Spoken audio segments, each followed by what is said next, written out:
ka-trip, good afternoon po sa ating lahat. Welcome back again to our channel. Kumusta po kayo? Happy Saturday po sa ating lahat. At saka po, second day of August, ghost month, kumbaga. Ito yung mga pinaka-iniiwas-iwasan daw talaga ng mga Chinese na buwan. Kasi ito yung buwan na taghirap at ghost nga pinaniniwalaan nila. Kaya hindi sila naglalabas ng pera, hindi sila nagsisimula ng mga investment, hindi sila nagsisimula ng business ventures nila kapag August. So sa totoo lang, kapag buwan din naman ng August, ang mga tao, yung mga normal na mga mamamayan, like yung mga nasa probinsya, mga nasa munisipyo, na mga nasa liblib na lugar, yung mga na end users, kumbaga mga nasa munisipyo ng probinsya, ito rin yung pinakamahirap na buwan para sa kanila dahil pagdating sa pangingisda ay hindi stable ang panahon, kaya madalas hindi nakakalaot. At sa mga magsasaka naman ay ito yung hindi pa makapagtanim, or kung nakapagsimula ng tanim, binagyo, binaha, na-wash out ng mga nakaraang araw. Kaya magsisimula ulit, mag-aararo at magtatanim at maghihintay muna ng ilang buwan bago naman sila makapag-harvest, at bago naman yung mga mangingisda, bago naman sila makakapag laot ng nasa may magandang panahon. So mga ka-antrep, kahit na kahit na ganun katumal, salamat sa Diyos naman kahit papano ay may pumapasok pa rin doon sa kabilang shop namin. Matumal talaga sila. Syempre, 'di ba, bago pa lang. Kapag bago pa lang, wala ka pang mga customers. Tapos taghirap pa, plus wala pang mga customers. So kalimitan yung pumupunta doon, para mga 2 kilometers away from this shop. So, ang kalimitan na pupunta yun, napapadaan, nakikita, may shop na doon, may vulcanizing na gulong na, na makikita nila. At minsan naman dito, sinasabi ko na rin sa mga customers na taga doon ba na na-open na yung shop namin doon. Kaya nalalaman nila, or minsan naman, kapag halimbawa may mga kailangang weldingin, doon yung nag-welding kasi, mekaniko tsaka yung partner ko, doon sila yung parang gumagawa ng mga paraan or diskarte doon, halimbawa sa mga chassis, kagaya dito kanina, chassis na mapupunit na kailangan weldingin, kailangan sapian. So doon ko tinuturo sa kabilang shop namin kasi nandoon yung gagawa. May mekaniko naman dito pero hindi sila sa mga pangganong klaseng trabaho at diskartehan. So mga ka-antrep, may isa tayong ka-antrep na nagtanong kung ano ba dapat, kasi parang siya isang OFW tapos makikipag-business partner siya sa isang mekaniko na kakilala daw niya. So, habang nasa abroad, OFW, si mekaniko ang mag-manage ng kanilang itatayong business. Nako, ka-antrep, ito lang hindi naman sa ayaw ko or negative na kaagad ako. Pero napakarami na kasing kwento niyan mga ka-antrep eh. Even me, personally, hindi ko siya kaibigan kasi nabanggit ni Sir, kaibigan niya. Kakilala naman niya yung tao. Well, hindi na ako lalayo, kadugo pa.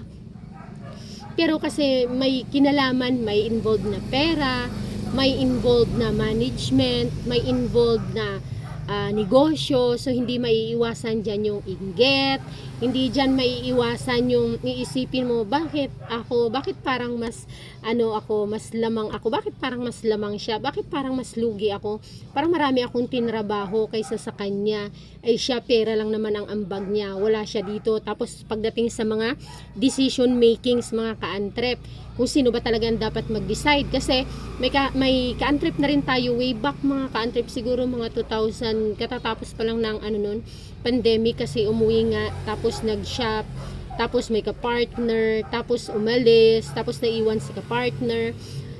Nahirapan din silang magkasundo kasi nga, syempre, kahit na magkakilala, kahit na magkasundo, kahit na nga magkadugo, mag-asawa, may mga misunderstanding pa pagdating sa decision making, pagdating sa purchasing, pag magkaiba ang pananaw. Kaya mga ka-antrep, kung ganito ang sitwasyon mga ka-antrep, sabi ko nga, linawan nyo lang po ang pag-uusap, as in malinaw na kasing linaw ng tirik ng araw ng alas 12 ng tanghali, para malinaw sa inyong dalawa yung sitwasyon. Ano ba dapat? Ano ba dapat yung hatian nyo? Sino ba dapat ang sa decision making? Kasi mga ka-antrep dito sa sa industry na ito, lalong-lalo na pagdating sa capital mga ka-antrep, iisipin mo, pagdududahan mo na kaagad yun, 3 box, 2 box, nagkakahalaga ng 30,000. Ganyan lang karami, nagkakahalaga ng 80,000. So, hindi maiiwasan yung duda, yung doubt, Tapos iisipin mo, pag sabi mahina, ganito, bakit sa ibang shop malakas, tapos ba't ganito lang yung record? Kasa't mga ka-antrep, okay naman yun mga ka-antrep. Kasi nga makakapag-start ka, tapos kung kilala mo naman yung tao, basta't malinaw yung usapan nyo, klaro yung usapan nyo, at dapat mga ka-antrep talagang may pipirmahan kayo. Hindi lang yun mga ka-antrep na sabihin na wala kang tiwala, mabuti na yung malinaw kasi. Hindi kasi natin mga ka-antrep takbo ang isip ng bawat isa. Pwede kasing okay ngayon talaga, okay na okay, pero next year, nung nag-iba na yung sitwasyon, hindi na siya magiging okay. Halimbawa mga ka-antrep, ngayon mahina, ngayon taghirap. So ang trabaho sa shop, petiks. Kahit ako, wala akong masyadong trabaho. Hindi ako pagod. Kasi wala masyadong customer. Hindi ko ngayon kailangan ng tao. So ibig sabihin mga ka-antrep, sa panahon na yon, petiks ka, wala kang alalahanin, wala kang reklamo, wala kang demand, wala kang, basta okay lang lahat. Pero mga ka-antrep, hindi ganito ang sitwasyon. Pagdating ng September, October, November, hanggang June ulit mga ka-antrep, hindi ganito. Busy, pagod, magdidemand ka ng alalay, helper, pagod ka, daming customers. So, pwedeng mag-iba yung mga timpla ninyo, lalo na yung naiwan yung nagmamanage, yung mekaniko. Magdadagdag ka ngayon ng tao. So, what if ang napag-usapan nyo lang, siya lang ang tatao? Ngayon, kakayanin niya ba? Kung marami ng customer, siya pa ang gagawa? Siya pa ang magmimekaniko? Siya pa ang magtitindero? Hindi. Kasi mapapabayaan nyo yung mga magpapagawa. Kung uunahin niya naman yung mapapabayaan niya ang mga customers na mga walk-ins. Anong gagawin? So, syempre, magdidemand siya ngayon na mag-hire siya ng tao. Tapos sabihin mo, ay ganun ba? Ganun, or magpapadagdag siya ng parte bilang parang sales boy na siya or ano na siya, sales staff plus mekaniko pa siya, parte niya pa. Maraming ganun mga ka-antrep na pwedeng magbago sigon sa takbo ng panahon. Kumbaga, depende sa magiging takbo ng panahon. Dapat, mapuporsi mo na yun mga ka-antrep. Ma-anticipate nyo na yun na kasi 2 years from now, 1 year, kung may kapital ka, in just 1 year mga ka-antrep, magiging okay na yung shop mo.